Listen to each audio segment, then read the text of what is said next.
Hi, Shibineko here, and the writ has been dropped for a couple of days, and I wanted to let that information simmer in my head before making a video. Making videos about the Canadian election is sort of a tradition on this channel, so I feel, you know what, let's just talk about some of the candidates, the parties, see what has changed. I will admit I have not kept up with this topic as much as I usually do, and I kind of had an idea there would be an election anyway because the federal Liberal Party gave me a call and they're saying, yeah, it hasn't been dropped yet, but we know it's coming, so we're wondering if we can count on your support. And I'm like, well, my local candidate of the NDP is retiring. I kind of want to see who is replaced with first. So then I got to, I should probably look up some of this information. So yeah, this video is going to be unscripted, so please forgive the ums and you knows. I just wanted to ramble here and give you all my thoughts about what is going on. So any followers of my channel would know that I am a NDP supporter. I typically am. But lately, I don't know, like if it's just due to my age or whatever, but when it comes to politics, I'm basically become like a bitter old woman. I'm starting to wave away from the whole support your party. I'm more about supporting the individual. In the last provincial election, I'm not gonna lie, I actually voted for the PC party, and the reason for that is the candidate. He has represented my area before. He's always done a real good job, and on a personal level, he is a very good person. He's all about serving his constituents, doing the best job that he can. But at the same breath, I didn't really like a lot of candidates anyway, so I felt like I had to vote for the lesser of the three evils. But yes, and to the point that I'm all about the individual, the party, because a lot of things has changed. Another reason why I'm voting more on the individual as opposed to just the party is the sense of tribalism that has been growing within politics. Now, I know this element has always existed. I mean, that's why there are different parties with different policies. You want to vote for the one you agree or identify with the most. But it's been getting worse and worse. And the best example would be American politics. You know, the primary parties, the Republicans and the Democrats. They all have different values. But it's all about who has what label. Are you with us? Are you against us? And it doesn't seem to matter what kind of policy you have. As long as you fall under a certain label, they're going to support you no matter what. And look no further than Donald Trump. The Republicans laughed at him when he tried to run for the presidential nomination. You know, they were all saying he's just some crackpot. He's just a reality star looking for attention. He doesn't know what he's doing. He has no political experience. And these are all true. But when he actually won the nomination, they had to back him up. No matter what terrible thing he did, they would find some rationale behind it to defend him. But I guarantee you, if he just happened to have the Democratic label, if he ran with that crowd, then the Republicans would be against everything he said and did. But it's all about what banner you are under, and unfortunately, that kind of attitude is beginning to bleed over to the Canadian politics. I am noticing now that more and more that if you have a certain label, your party will either back you up or they will attack the other party under that label, saying, okay, like on the surface, like something might be a good idea, but they're going to find something to nitpick it and try to get the people to be against you. I don't like that. I mean, I know it's the nature of politics, but I mean, in Canada's history, we've had numerous occasions that multiple parties could come together on something, have a compromise, and work together. And that happened a lot during the pandemic, which I thought was a wonderful showcase of unity. We had municipal governments, we had provincial governments that are the opposite of what's controlled federally or locally, and they work together. I mean, take a look at the Ontario provincial government. They're all PC. It's a PC. They have a progressive conservative premier, but they backed up many of the federal liberal policies to help people during the pandemic. So things like that to me are very important, but I feel as time goes by, we're going to lose that way, and I just don't like it. I'm very fearful of that. So now, yes, I want to support the person who I think who will represent me the most, and I'm trying not to look at the party as much as I used to. That being said, though, I am a little biased toward Jagmeet Singh, the NDP leader, because he's sort of a local boy. He may have been born in Ontario, but he spent a good chunk of his childhood here in Newfoundland. So as a leader of a federal party, I believe he would have good representation for my area. He's lived here, he knows what it's like, so therefore he can definitely relate to our issues. So while we're on the topic of the NDP, I want to talk about them first. And as I mentioned earlier, is my local representative will be retiring. That is Jack Harris. He's of the NDP, and he is a really good politician. He knows what he stands for. He makes it well known. He's just always done an incredible good job representing his area, and he's the kind of person that it wouldn't really matter what party he ran for. Like, he really would win. There's a lot of people wishing that he would run to be the premier of Newfoundland and Labrador, and you know what? He'd get it too. He so would. He's basically a household name, but he's going to be retiring, so basically the NDP has to vote for a new representative. And now I didn't participate in this vote, so I'm not going to lie. My membership with NDP did expire. I didn't really bother to renew it because the way things have changing, things have not been rubbing me quite the right way, and I want to get into that. Now, as I mentioned also, that I haven't really kept up with some of the changes, so I kind of had to look up a few things for this. Now, I will say that at the end, Mary Shortall was elected as a candidate. I'm really pleased with this because Mary is the president of our province's Federation of Labor, which is perfect. With the NDP, I mean, we're pro-union, pro-worker, treating everyone equally and fairly, equality of opportunity. Everyone deserves a chance. I've seen her on the news. I kept up with Mary.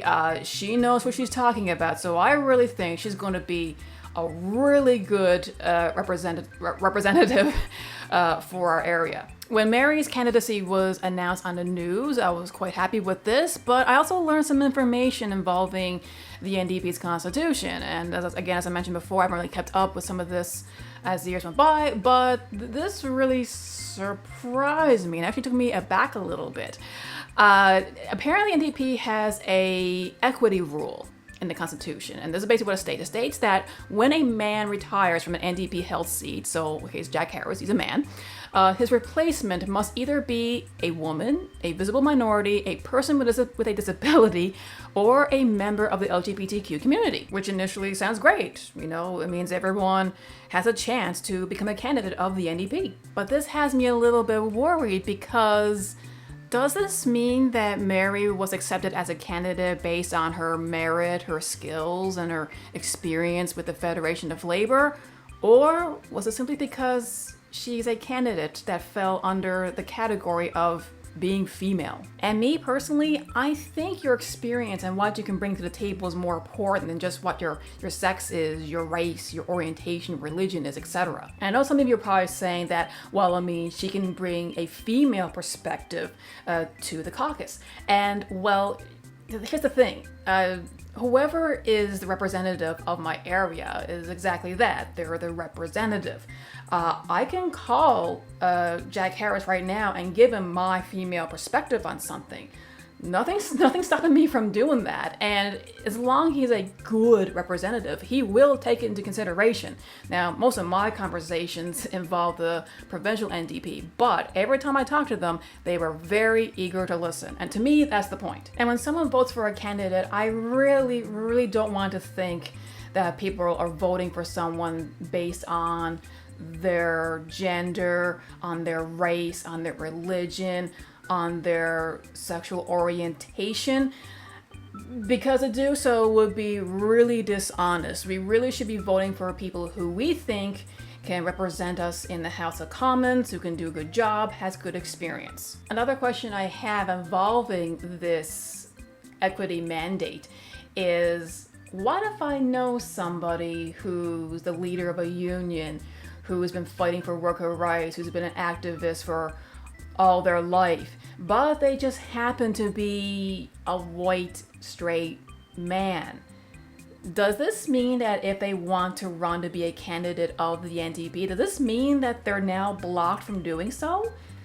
Because again, this whole falls in line with my belief that it should be on your merit and your experience and your skills, not based on what you look like or what your orientation is. And if you don't think that this won't lead to any form of tokenism, guess what? It's already happened, and that's where we're going to move on to the Liberal Party. So when you look at Justin Trudeau's cabinet, we see a lot of representation. Like, we have a lot of women, we have a lot of people of color, people from different backgrounds. It's amazing. I love it. It's like great. We have people from all different backgrounds, total representation. They're going to work together and get great things done for the country. However, back in 2015, some suspicion began to crawl in the back of my head that I wanted to ignore, but it became more difficult as time went on. When a reporter asked him why did he feel so important to have so much representation within the caucus, he said, because it's 2015. And I'm like, oh no. Like, did he pick the people of his cabinet based on, again, on their merits, their experience, what they can bring to the table? Or did he just do it to make himself look good? And this is what worries me, because listen, politics, they have their tricks. They do things just to make themselves look good and ensure votes in the future. Now, that being said, let's go to 2015. Selena Cesar Chenevez, I'm sorry if I'm mispronouncing her name, but she was elected to the constituents of White Bay. This is in Ontario. Later, she became the parliamentary secretary to the Prime Minister, which is amazing. This gave her real power and hopefully give positive influence to the Prime Minister about issues that's going on within the Black community. But as time went on, things began to go downhill. Selena began to feel marginalized. There were conflicts between her and the Prime Minister. She began to suspect that she wasn't selected to be the parliamentary secretary based on her experience, but rather due to her blackness, as she puts it. This is why I have to question the honesty and integrity of the current Prime Minister, and if you don't believe me, Selena explained what happened in an interview with the CBC. Well, it's not that I felt tokenized, Andrew. There's evidence of that. In my role with the Prime Minister, the 3 international events that I attended were the state visit to Washington, in which I only met Obama. I had no other meetings or anything else to do during that whole time. The opening of the National African American Museum in Washington, again, no other meetings, and the inauguration of President Akufo-Addo in Ghana. All 3 of those international events had a very specific focus, and it was related to my blackness. It was embarrassing to know that I was not actually hired because I was strategic or because I had business acumen or research background. It was for my blackness, and that I didn't appreciate. And it got worse when she called the Prime Minister to let him know that she would not be running in the 2019 election. And what I had thought naively was that I was going to get the Prime Minister saying, Selena, I value your contribution. I hope that you run again. I didn't get any of that. What I got was, Selena, I can't have you make this announcement today because Jody Wilson-Raybould resigned today, and I can't have 2 powerful women of color leave. Selena has every right to be angry, and I understand why she'd be embarrassed, and I would be too. I totally would be. I mean, if someone were to select me into a powerful position within government, or not even government, it could be within a powerful company, and at the end of the day, I would find out that they only selected me just because I'm female, I'd be pissed over that. Like, really? Like, you didn't select me because of my experience, of my integrity, of what I can bring to the company or to the government?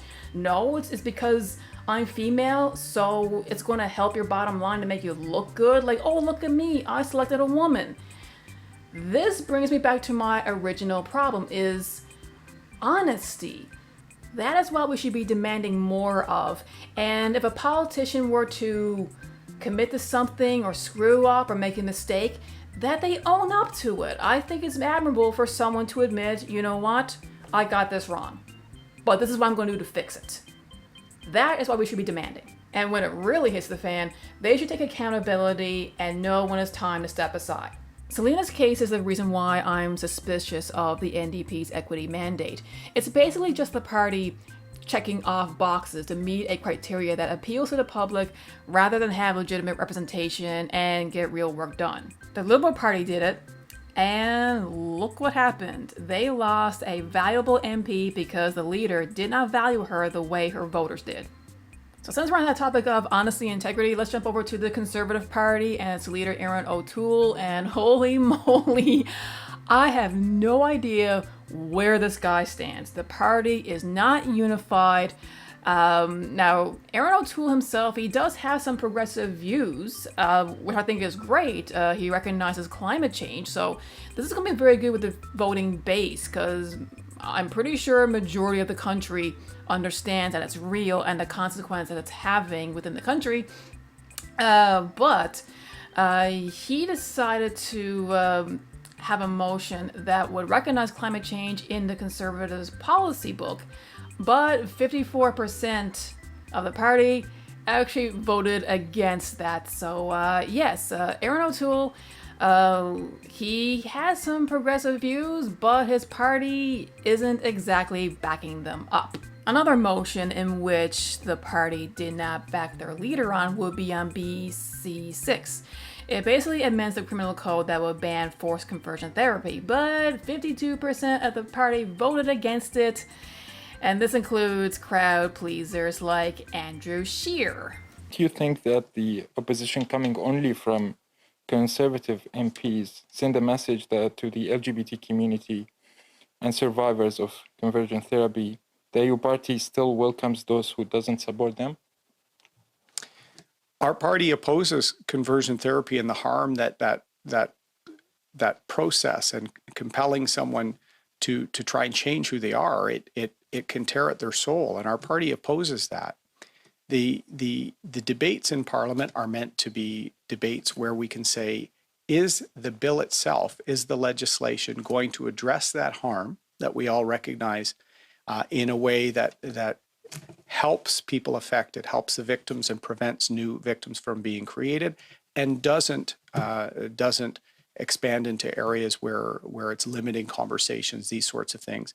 As leader of the party, I'm pro-LGBTQ rights, I'm pro-choice, and I always make sure that we have an informed and respectful approach to our debate in the House. It's the standard I hold myself to. It's the standard I hold my MPs to. Sure, he may oppose it, but unless the majority of his party agrees, O'Toole may have to flip-flop on certain positions in order to keep his standing with the party. And he's the most unpopular federal leader right now, so I don't think this idea is that far-fetched. Or does he support the LGBTQ community and is pro-choice because he is sincere in these beliefs? Or because he knows it looks attractive to the voter base? Because if he is sincere, rather than lie, O'Toole should just leave and run for a different party. Because my running theme is honesty here, how do we know that he can be trusted? Conservatives, in general, they're known for having 1950s style values. So, O'Toole, are you running with the right crowd here?